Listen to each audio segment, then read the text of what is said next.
Olá pessoal do Pernambuco Conservador, vamos falar um pouquinho sobre essa relação que existe entre 1964 e hoje 2021. Se estabelece muito essa comparação, principalmente vindo dos manifestantes pró-Bolsonaro ou os apoiadores de uma intervenção militar, hoje em 2021. Mas por que essa relação com 64, o que aconteceu naquele período, aquele período histórico, que foi também de muita agitação, nós tínhamos ali como presidente o presidente João Goulart. Então vamos tratar um pouco dessa relação para nós entendermos o porquê hoje se refere muito a esse período histórico, principalmente se evocando, se convocando a população para uma outra marcha da família, que aconteceu naquele período. Vamos lá.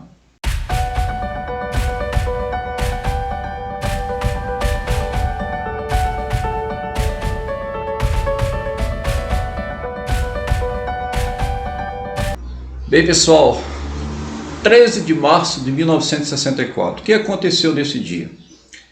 Vale salientar que o presidente da República era o João Goulart. O João Goulart estava como presidente tampão, já que Jânio Quadros tinha renunciado em 61, então Jânio Quadros já estava ali no seu terceiro ano de governo, querendo se reeleger, algo que a Constituição não permitia, de 46, e ele tinha apresentado uma reforma de base no Congresso Nacional. Mas antes é necessário nós falarmos o seguinte, muito importante.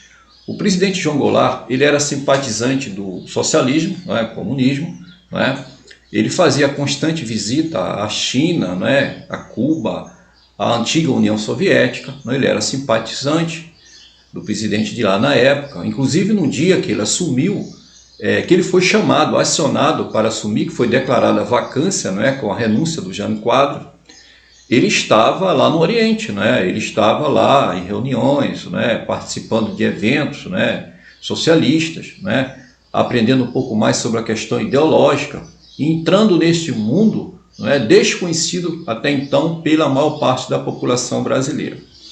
Então essas ideias foram absorvidas, não só por ele, nós tínhamos aqui o Leonel Brizola, o Miguel Arraes, que eram expoentes socialistas, que tentavam implantar isso aqui de uma forma ou de outra. E claro, o João Goulart foi uma forma de esse regime ser implantado aqui, mesmo à revelia da maioria da população brasileira, considerando que a população brasileira é de tradição cristã, uma cultura judaica cristã, iria resistir muito, e resistiu contra este levante, que chegou até o ponto de guerrilha, mas o João Goulart, ele foi, assim, enquanto presidente da República, aquele que tentou com mais poder na caneta.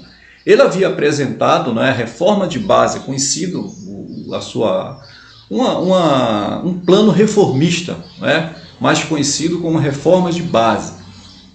Havia já apresentado no Congresso Nacional, mas não foi bem recebido, não foi negado. O Congresso não aprovou essa reforma. Então o que é que fez o João Goulart? O João Goulart tinha ali o Leonel Brizola, que era o seu genro, e ele estava sempre ali, era aquele grande incentivador, mas aquele incentivador que queria algo mais agressivo, algo menos conciliador.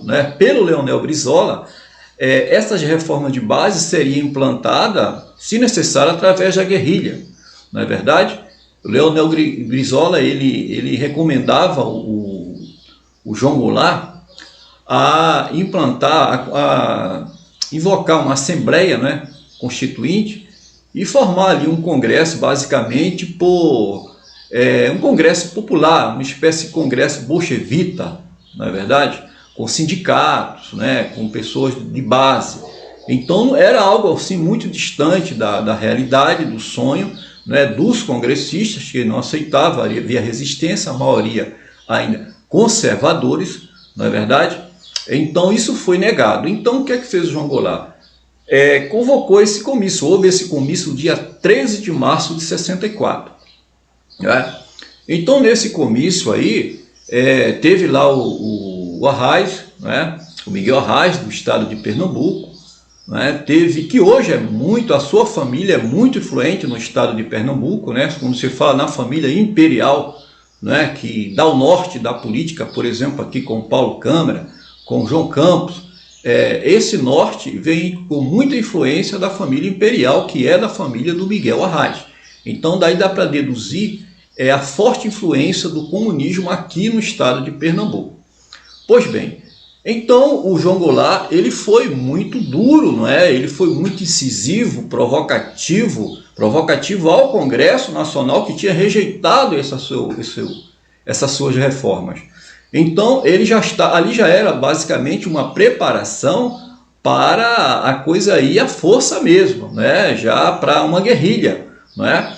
Não era à toa que pessoas já estavam sendo preparadas em Cuba, na própria China, na Rússia, não é? Para que essa coisa, se não fosse colocado de forma assim democrática no Congresso, entre aspas, seria colocada à força. Aí teria o apoio desses países aliados, vale salientar, do governo, não é? Então, esse comício ficou conhecido como o Comício da Central, juntou cerca de 150 mil pessoas. Ali tinha sindicalista, né? Uma pequena representação de grupos femininos também, né? Feministas, mas predominava ali muitos sindicalistas, né? Sindicalistas, parte do empresariado, uma pequena parte do empresariado que seria beneficiado consequentemente. A gente sabe que quando é implantado o socialismo, o comunismo em alguma região, em algum país, sempre tem aqueles grupos que são os amigos dos amigos, né? Então esses amigos, eles claro, estavam apoiando. Mas a maior parte do empresariado era contra, né? Porque via aquilo como ameaça, considerando que nessa reforma de base, tinha inclusive o projeto de desapropriação de terra, ou seja, na época tinha muito mais latifúndio do que hoje em 2021. Né?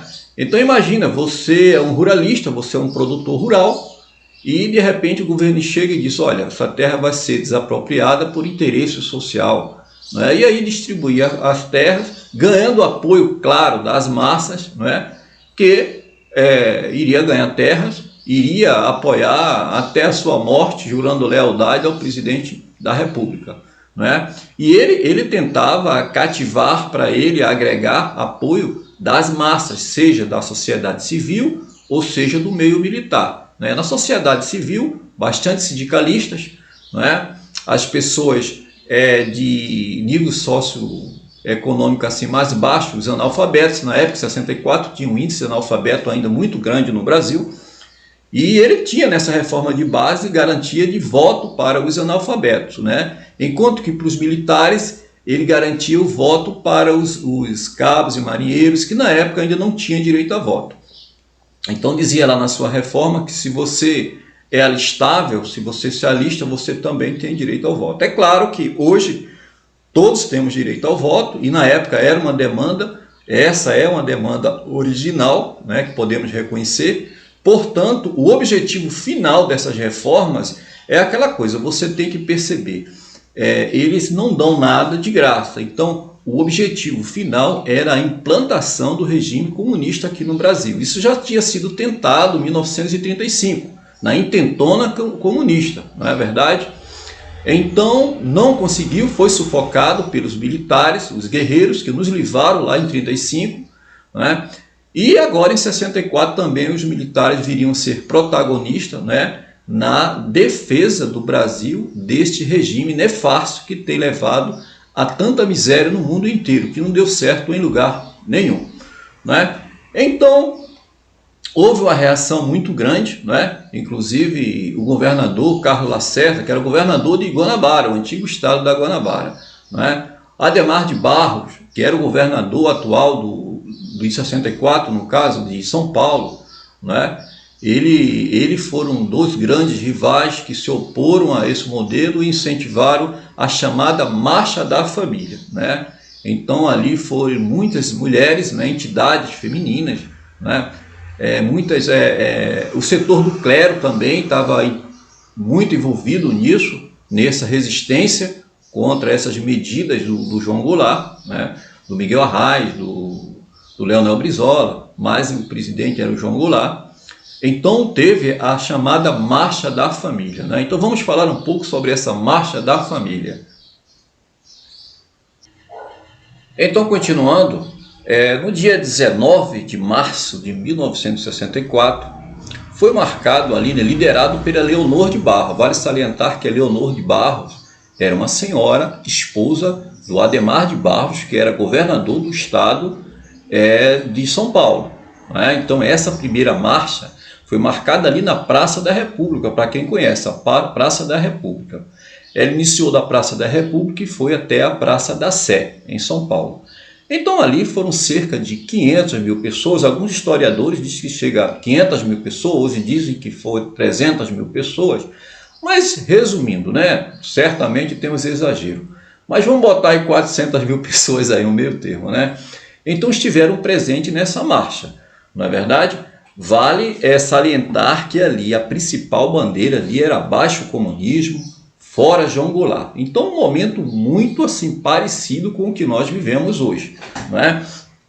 Então ali a campanha, a União Cívica das Mulheres apoiaram, um amplo setor do clero apoiou, até porque o comunismo ele é avesso à existência de Deus, não é? O Deus em país comunista é o Estado, então o Deus passa a ser o representante do Estado, é o caso do Xi Jinping hoje na China, não é? Então os princípios e valores do cristianismo ele impede a implantação do comunismo, porque vão totalmente contra, é uma contradição. Se você fizer um estudo, não é, ao pé da letra, você percebe que cristianismo com comunismo não combina. Não é à toa que na China proíbem as igrejas, derrubaram para mais de 300 igrejas nesses últimos meses, não é? Na China, Coreia do Norte, você é proibido de ler a Bíblia, não é? Então, se você é um cristão, não é? Lá em Cuba teve a perseguição e expulsão de muitos religiosos, inclusive, principalmente da afro, né?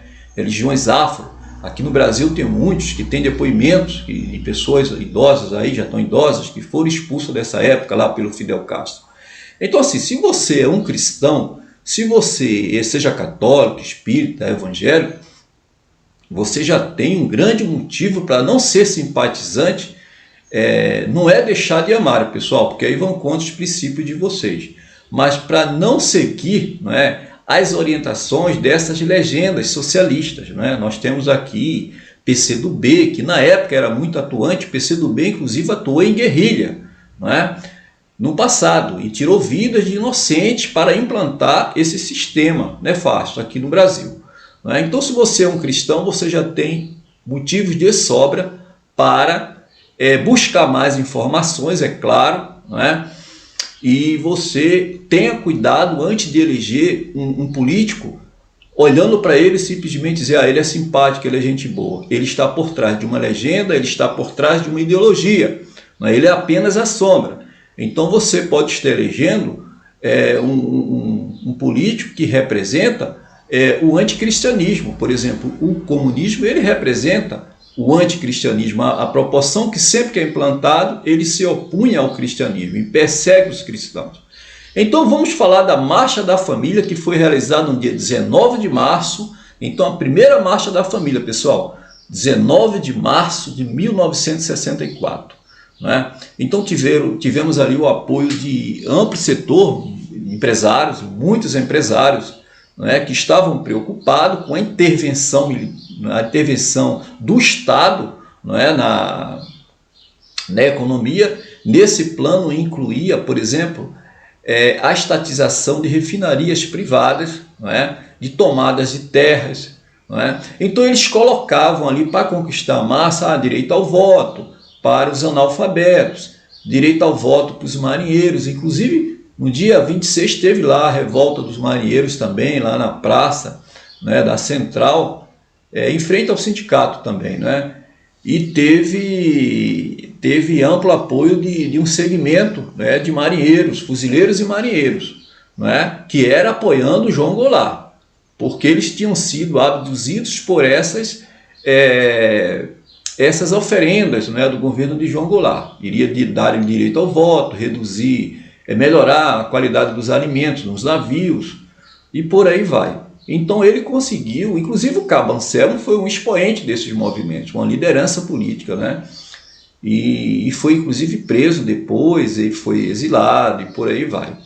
Mas a Marcha da Família, ela constitui um grande marco, ou talvez o maior marco, né, de mobilidade social, né, começando ali em São Paulo, para os militares intervirem. Não é? Quando a gente fala que o general, né, Mourão Filho, né, veio lá de Minas Gerais com o 4º Regimento, né, do Exército, e veio para o Rio de Janeiro ali se impor, né, porque ele estava vendo com muita preocupação essa movimentação em São Paulo, principalmente aqui no Rio de Janeiro, que era o centro do poder, né, e uma forma também de pressionar o Costa e Silva, que também era general, e o general Castelo Branco, que estava no Rio de Janeiro, mas que ainda não tinha tomado uma iniciativa mais assim ativa, né, operativa, como tomou o Mourão Filho. Por isso ele ficou na história.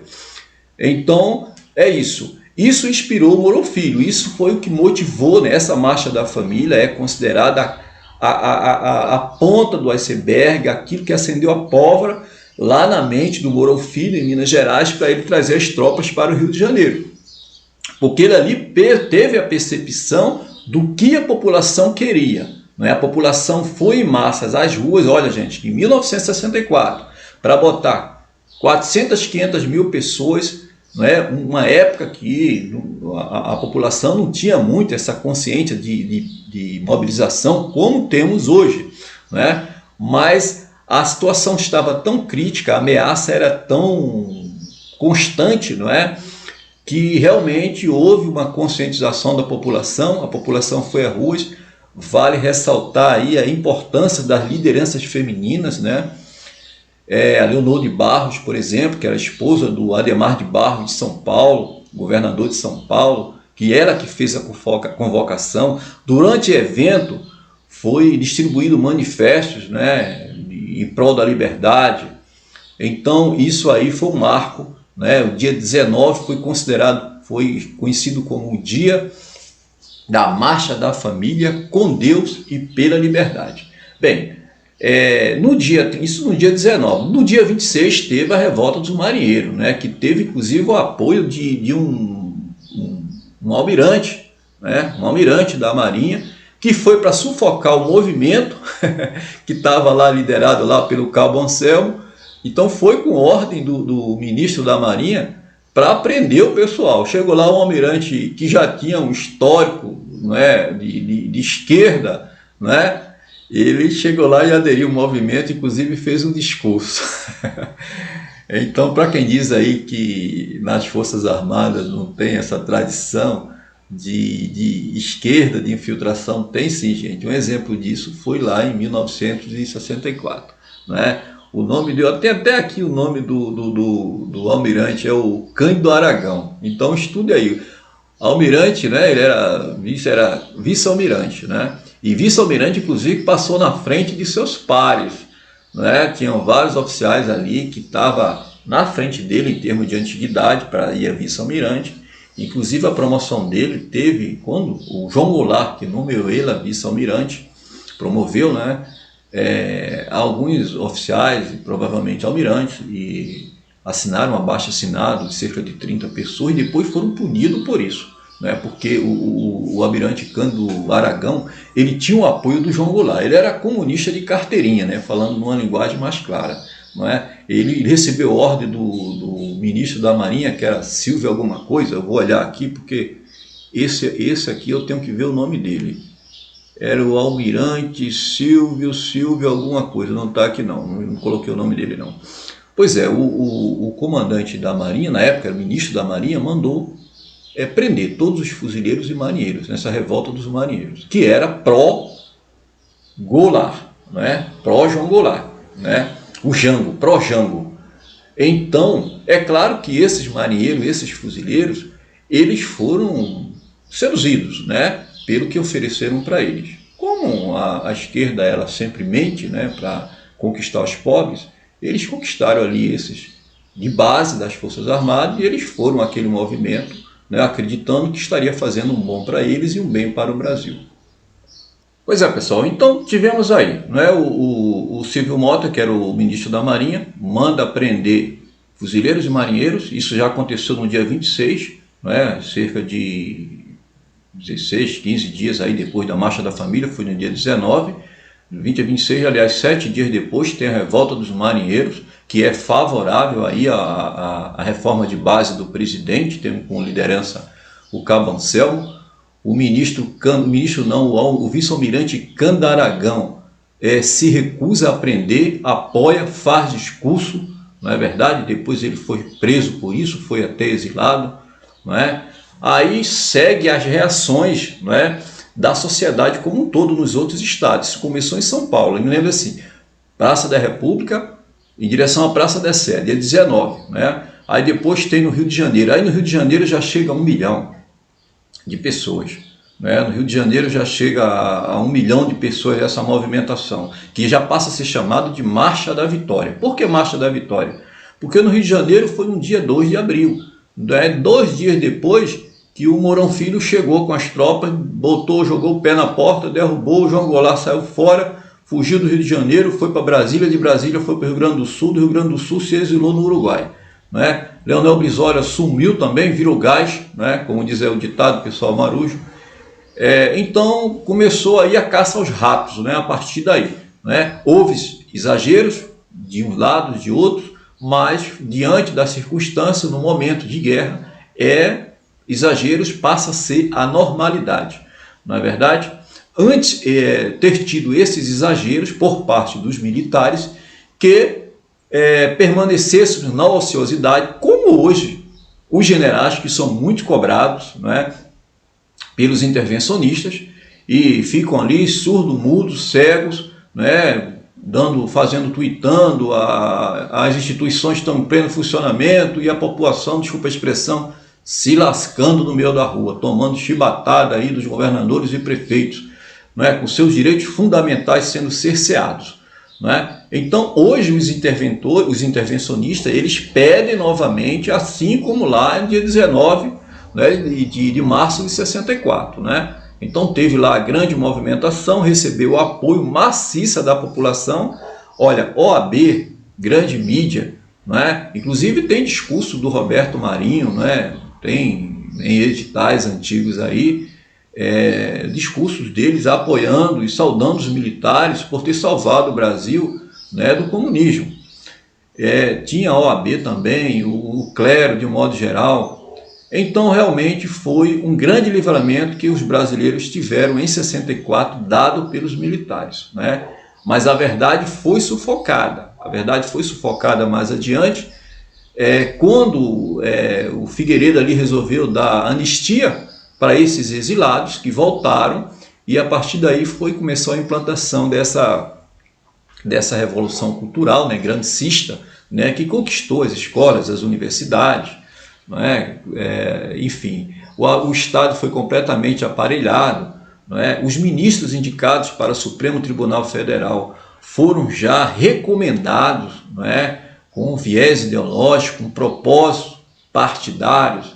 Nós temos hoje 11 ministros, né? 10 praticamente, que estão ali indicados por presidente de esquerdas e foram orientados e hoje estão rasgando a Constituição. Então não tem como dissociar os movimentos de 64 com os que estão acontecendo hoje. Hoje nós estamos vivendo praticamente um comunismo aqui disfarçado, né, que está se tornando cada vez mais aberto, mais declarado, né? Quando o ministro do Supremo Tribunal Federal tirou do presidente da República, e já vinha uma sequência de engessamento do presidente, tirando dele a autoridade, intervindo do Legislativo, o Supremo legislando, não é? E dando sempre liberdade para criminosos, né? Criminosos que lapidaram o patrimônio público, né? Tendo o maior deles o ex-presidente Lula, né? José Disseu, José Genuíno. Então a lista é enorme, são milhares de criminosos, né, que cometeram crime de lesa pátria, não só crime contra a ordem econômica, mas crime de lesa pátria, e foram liberados por quê? Pelo Supremo Tribunal Federal, não é verdade? Então, nós temos hoje como um grande arquirrival os ministros do Supremo que estão primazia,ndo toda a política de esquerda, toda a ideologia nefasta esquerdista, né? Que está trazendo miséria absoluta para o nosso povo. Você vê quando o Supremo começou a ser protagonista, por isso que eu costumo dizer, o STF é a raiz de todos os problemas. Quando o STF começou a ser o protagonista desse cenário político, a miséria começou a imperar mais acentuada no nosso país, porque os políticos de esquerda começaram a ganhar ênfase, começaram a ganhar autoridade, em particular agora na pandemia, começaram a tomar medidas que foram tomadas há décadas atrás por governo de esquerda e nunca deram certo, né? O controle social, né? Começa a ofuscar a liberdade do povo, o direito de viver, a Constituição passa a não ter mais valor, né? Eles já começam a pleitear, querer convocar uma nova Assembleia Constituinte para fazer uma nova Constituição aos moldes dele, como fez o João Goulart lá atrás. Ele queria fazer a Assembleia, queria fazer uma nova Constituição, e nessa Constituição ia ser uma Constituição completamente comunizando o país, comunizando o Brasil, né? Privando a pessoa de sua liberdade, criando uma república de sindicalista, transformando o Brasil numa verdadeira Cuba, não é verdade? Então é isso aí, pessoal. Então a população como um todo hoje tem a oportunidade de ir às ruas e estamos vivendo um momento extremamente delicado, né? Atenção às mulheres que tiveram uma plena participação, né, naquelas marchas, começando pela Marcha da Família, dia 19 de março de 64, em seguida pelas marchas da Vitória, porque o jongo já tinha caído, e hoje nós vemos ainda que nós estamos devendo muito, né? A participação nas ruas, ela é mais eficaz, ela inibe, não é, a ousadia dos políticos que são hostis à vontade soberana do povo, né? Vai salientar que ainda na Constituição está escrito ainda, mas provavelmente se tiver uma nova Assembleia Constituinte eles vão querer tirar, que todo o poder emana do povo, né? E lá no artigo 5º fala sobre as liberdades individuais, né? Liberdade de expressão, direito de vir, por exemplo, o direito do trabalho. Tudo isso está sendo suprimido por decretos municipais, imaginem. Então a Constituição não está tendo mais valor. Então temos mais do que motivo para ir às ruas, né? Aproveitando, pessoal, agora no dia 11 de abril, na Praia de Boa Viagem ali, como normalmente, começando ali a partir da frente da padaria Boa Viagem, terá a Marcha da Família, né? Então nós teremos aí a Marcha da Família de 2021, né? Contra todos esses desmandos aí do STF, contra a proibição das igrejas, né? A proibição das igrejas de realizarem seus cultos, né? Então é para todos os cristãos, todos os católicos estarem envolvidos nessa marcha no próximo domingo. Então compareçam, venham defender seus direitos, né? Nós temos a nossa responsabilidade individual, espiritual com Deus, mas nós não podemos abrir mão dos nossos direitos aqui na terra, nossa responsabilidade da nossa vida secular. Então, o próprio Deus faz por ti que eu te ajudarei. Então, faça por si, façam a sua parte. Neste domingo, compareça na Praia de Boa Viagem, faça a sua caminhada, manifeste seu protesto e vamos lutar pela nossa liberdade, né? No dia 19 de março de 64 foi dia de São José. Não sei se essa data, dia de São José, ainda vigora. E que era o protetor da família, né? Então essa data não foi escolhida por acaso. Tudo bem? Então, dia 2 de abril, Praia de Boa Viagem, vamos recontar essa nossa história. Vamos refazer essa nossa história através do ativismo, do civismo, da civilidade e da recuperação dos princípios e valores que foram conseguidos através de sacrifícios, né? De vidas de muitos que foram mortos, inclusive por esses comunos, né? Vale lembrar o Mário Cossel Filho, né? O soldado Mário Cossel Filho, o almirante que foi morto no aeroporto dos Guararapes por um atentado dessa turma também, né? Um jornalista que morreu nesse mesmo atentado, né? O capitão-tenente que foi, Cláudio alguma coisa, que foi morto também acoronhada pelos guerrilheiros. Todos vieram dessa turminha comunista que tentaram implantar aqui no Brasil. Então nós não podíamos ficar inertes, porque a Revolução Cultural ela dominou as escolas, dominou as universidades, tomou conta da mente dos jovens, dos professores estão completamente doutrinados. E eles não sabem que são doutrinados. Você desde criança aprendeu que o preto é branco e o branco é preto. Um dia depois chega uma determinada idade, aquela mentira se cristaliza e vira uma verdade absoluta para você. É este o quadro dos universitários, do quadro docente das universidades do país, principalmente da área de ciências sociais. Ok, pessoal? Valeu! Voltaremos em breve aí com mais a discussão de mais um período histórico para falar e associar com os dias de hoje. Um abração a todos. Não se esqueça de dar a sua curtição, de se inscrever no canal e assim nós cresceremos juntos. Valeu!